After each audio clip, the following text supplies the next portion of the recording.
Nous sommes à votre lucarne pour crier votre mécontentement, mais surtout attention dans la courtoisie et dans avec le bon ton. Et on part à Yopougon, Béago, c'est ça, avec Monsieur Tapé Guillaume. Allô, bonjour.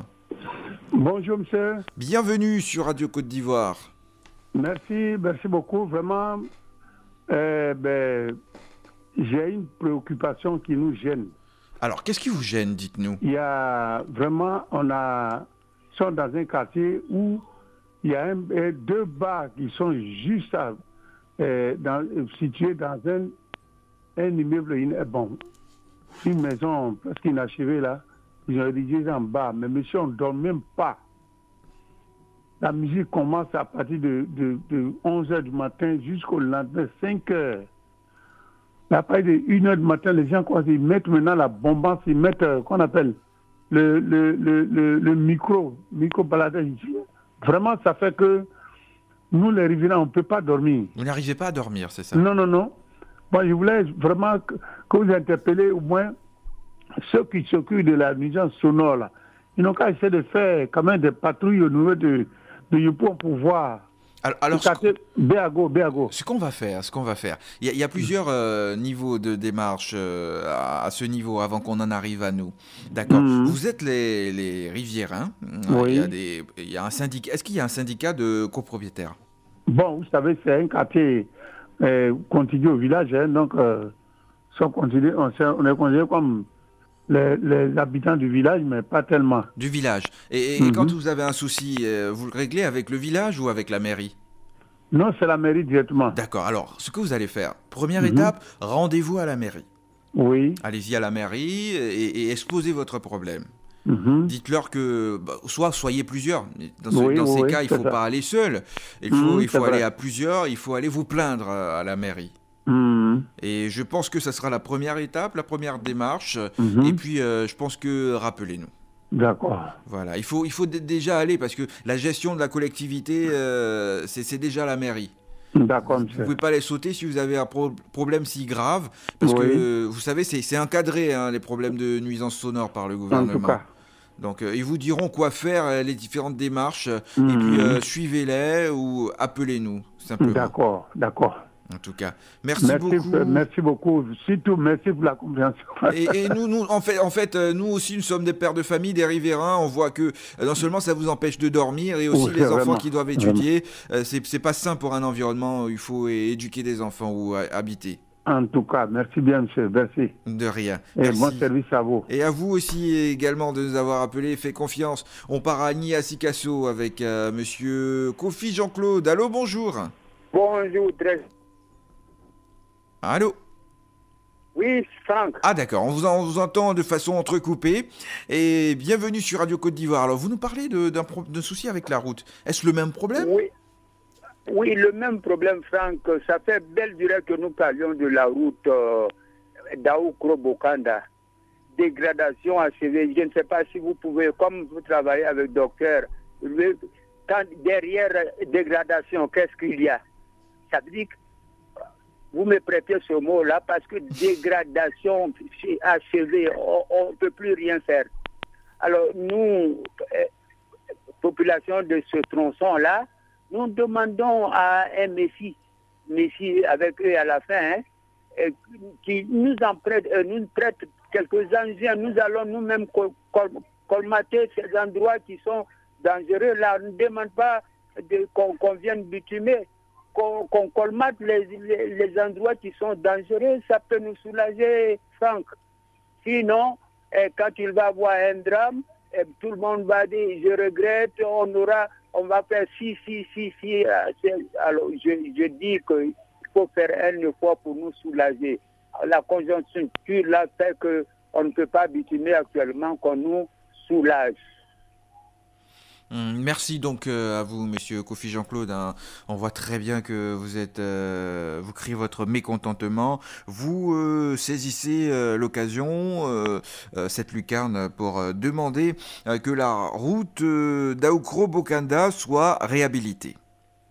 Tout à fait. Comme je vous l'ai déjà dit, nous ne demandons pas de bitume. On vient colmater les endroits qui sont dangereux.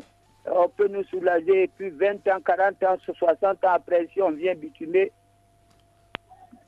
bon Dieu fera le reste. D'accord, en tout cas. Merci beaucoup et on espère que vous allez entrer très vite dans le plan de développement, c'est-à-dire des routes qui sont en ce moment qu'on voit, hein, qui sont en cours. Merci donc à vous, monsieur Kofi Jean-Claude Yannis Sikasso. C'est un problème récurrent. Il nous appelle à chaque fois pour nous dire qu'ils ont besoin de cette route, qu'elle soit réhabilité. Et on part à Sakassou avec monsieur Konandri. Allô, bonjour. Oui, bonjour. Bienvenue sur nos antennes. Alors, vous nous parlez d'un problème, surtout avec l'eau. Qu'est-ce qui se passe? Monsieur, vraiment, moi, chaque jour que je fais, je peur pour ça. Nous sommes 15 km de Sakassou et il appelle à Djamlabo. Alors, le village s'appelle comment? On n'a pas bien perçu. Oui. Comment s'appelle le village? On n'a pas bien entendu. Djamlabo. D'accord. Moi, je suis d'eau. Je demande pardon de venir aider. Vraiment. Tout, on est 11 villages. Ils ont leur forage, sauf mon village Djamlabo. Djamago, c'est ça. On n'a pas d'eau. Donc, je demande pardon les ministres. Nous, on a un compte qui est là. Ça ne peut pas. Donc, on demande l'État pour venir compléter pour avoir nos forages. Et vous demandez combien de puits additionnels? On avait 1 million pour nous faire nos forages, pour nous compléter. 1 million? Non, 1 million. Avec 1 million pour faire nos forages. D'accord. Et d'accord. Bien entendu, ce matin. Nous demandons 4 millions. On a 3 millions, mais ça reste 1 million pour faire nos forages. C'est votre association qui a déboursé les fonds, Pardon, qui a mobilisé les 3 millions? Pour nous compléter, pour qu'on gagne nos forages. C'est votre association qui a mobilisé les 3 millions, c'est ça? Votre oui, on fait travaux de champêtre. D'accord. En coopérative. Ah, c'est une belle initiative, hein, déjà.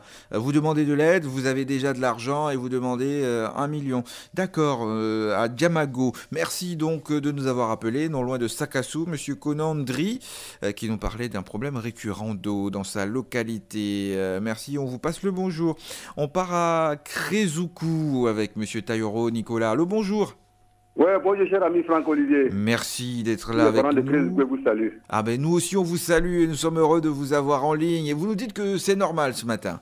Oh ouais, ce matin la nouvelle est très bonne chez moi. Alors dites-nous tout. Je voudrais ce matin dire merci au ministre de l'Intérieur.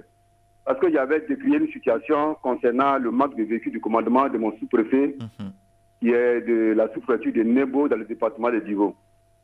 Et depuis que j'ai dénoncé ça sur la radio Côte d'Ivoire par 3 fois, une fois avec vous, une fois avec Estelle Assoumou, une fois avec l'ami des jeunes, voici que la solution est trouvée. Vous avez depuis le 4 mai, où il y a eu la distribution des véhicules de commandement, 39 véhicules de commandement, mon sous-préfet faisait partie. Enfin. Donc elle a eu son véhicule de commandement, vraiment de type 4x4 teinté, et c'est vraiment la grande joie de toute sa sous-préfecture dont je dépends. Et elle a été tellement débordée de joie. Le 11 mai passé, elle a présenté officiellement ce véhicule de commandement à tous les chefs, qui lui ont rendu vraiment le retour de la politesse pour dire que vraiment son véhicule serait célébré.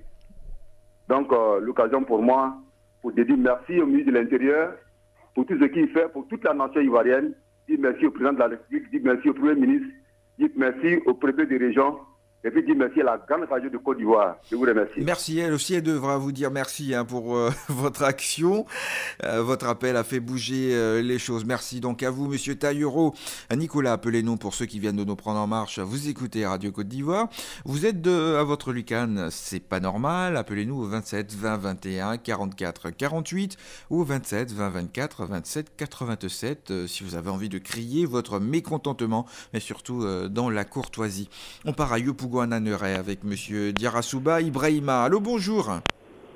Oui, bonjour monsieur. Bienvenue. Il me semble qu'on s'est déjà eu au téléphone. Oui. Voilà, c'était le cas de votre fils qui passait son examen du BTS. Oui, par rapport aux examens du BTS. Là. D'accord, alors faites-nous le retour.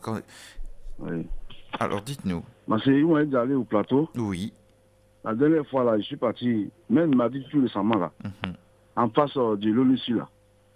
Il y a un bureau là-bas, DSC. Je suis allé là-bas, j'ai croisé une dame là-bas, elle est secrétaire informatique. Donc elle m'avait dit, pour que le PG puisse passer l'examen là, parce qu'il n'est pas le seul dans ces cas-là. Mais c'est le ministre seulement qui peut donner le OK. Donc moi, ça fait 3 ans qu'il est étudiant, il n'a pas eu son budget l'année passée. Mais cette année-là, ça n'a pas pu passer encore là. Au moment actuellement, il ne travaille pas. Il me débrouille. Là, c'est comme 3 années, tous ces demandes qui sont tombés à l'eau. Vraiment, c'est la faute à nous, hein, mais je demande pardon. Pardon. Il faut aller bon Dieu, il faut pitié de moi, vraiment pour que l'enfant puisse passer son petit cette année-là. Alors, ce que j'aimerais demander, vous vous êtes retrouvé avec les autres parents sur place?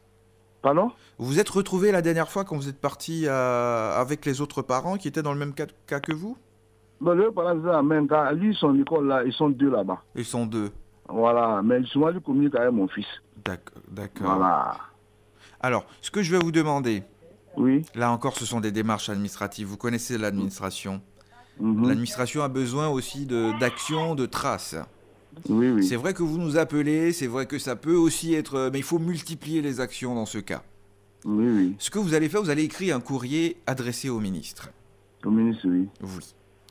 Vous écrivez un courrier que vous allez directement déposer au service courrier du ministre. Okay. D'accord. Il faut vous hâter de le faire puisque je pense que les examens, c'est dans pas longtemps. Voilà. Vous dites que vous êtes plusieurs dans le cas, mais tu parleras du cas de ton fils qui pourra aider d'autres enfants dans ce cas. Oui, oui. D'accord. Donc merci beaucoup et n'hésitez pas à nous appeler encore pour qu'on puisse vous donner des pistes de solutions. Nous sommes là pour vous. Oui, nous sommes là. Et nous souhaitons que vous nous appeliez pour nous dire que cet enfant a pu passer son examen du BTS. Merci, monsieur Dirasouba Ibrahima. Il y a des cas qui nous touchent. On espère que son action va porter, quoi qu'il le dit, il est en erreur, mais il espère que son enfant et d'autres enfants, dans ce cas, puissent voir leur situation se débloquer. On part à Nziassué, c'est ça, avec monsieur Brignan Quadio. Allô, bonjour. Bonjour, monsieur. Bienvenue sur Radio Côte d'Ivoire. Oui, en fait, je vous appelle à propos de notre électricité Bon, mon village s'appelle Nziassé. Nziassé, c'est ça, d'accord. Nziassé a électrifié il y a à peine 4 ans de cela. Ok.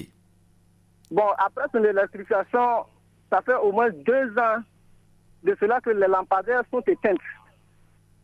Bon, on a entrepris toutes les démarches possibles. Rien n'est encore fait.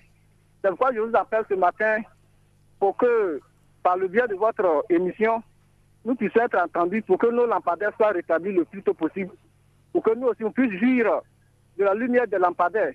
Parce que toutes les ampoules sont éteintes. Et vous ne savez pas pourquoi. C'est comme si le village n'est pas électrifié. Alors qu'il y a des infrastructures qui sont là. Ok. Allô, oui, on vous entend. Alors qu'il y a des infrastructures qui sont là et pas d'électricité. Alors, oui, les lampadaires sont là, mais elles ne s'allument pas. D'accord. Alors, ce qu'on va faire, vous allez rappeler le nom du village. Le village, c'est Nziassé. Nziassé. N'. D'accord. Z. U. A2SE. Alors, où est-ce que ça se trouve? De d'où ça? Allô? Oui, allô? Sous-préfecture d'où? Kwasianiagene. Département de Transia. De Transia, voilà. Région Bontougo. On a toutes les informations, on a tous les détails et ce matin la CIE est interpellée dans cette localité. Merci donc à vous monsieur Brignan Quadio qui vous appelait de Nziassé, c'est ça. Ah, si je prononce bien, Valentin Kwasi se moque. 27 20 21 44 48 27 20 24 27 87. On part à Korogo avec monsieur Sanogo Yakuba. Bonjour. Bonjour mon très cher frère. Bienvenue avec toute cette pêche ce matin.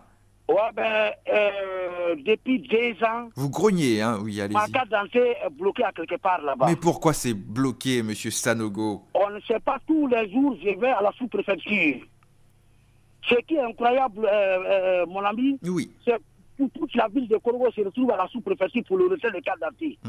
Les gens qui sont chargés de nous servir, quand ils arrivent là-bas, il y a au moins 10 000, 40 000 cartes d'identité entachées. Lorsqu'il va fouiller 20, 25 ans après, il te dit, c'est pas venu, il faut revenir après. Mais quand je vais à la banque pour faire des opérations, on dit la carte d'identité est morte. Je vais aller me faire une nouvelle piste de choses. On dit la carte d'identité est morte. Si dans le village, les agents s'arrêtent, on dit la carte d'identité est en vigueur. Mais à qui je vais m'adresser pour avoir ma carte d'identité? C'est pas possible, mon ami. On comprend ce matin, on comprend votre grogne et tout ça, alors que vous avez rempli les formalités, payé et tout. Absolument, tout est rempli. D'ailleurs, payé, j'ai même le récépissé. Pas plus tard que hier, je me suis rendu à la sous-préfecture. On m'a dit, M. Sanogo, tu as qu'à danser, il n'y a pas de problème, ça va venir. Mais quand? À quand ça va venir? Je ne sais rien, mon cher ami. Oui, vous criez votre ras-le-bol ce matin, on vous comprend. Et j'espère que... Je me nomme Sanogo Yakuba, je suis né à Korokara. Tout préfecture de Gawala, 1968. Voilà. Merci beaucoup, Monsieur Sanogo. On espère que votre appel va faire bouger les choses et que ils vont pouvoir évacuer au niveau de la sous-préfecture, de la préfecture de Korogo, les cartes d'identité. Mais en même temps aussi, c'est l'occasion d'appeler tous ceux qui ont leurs cartes à aller les retirer. C'est important, ça va permettre aux agents qui travaillent sur place d'avoir moins de cartes et de pouvoir aussi traiter les autres demandes. Merci surtout à vous qui nous avez appelé ce matin. Vous avez fait confiance. On espère être là encore demain pour d'autres préoccupations. Oui, grogner, mais surtout avec la courtoisie. Merci d'avoir été des nôtres ce matin.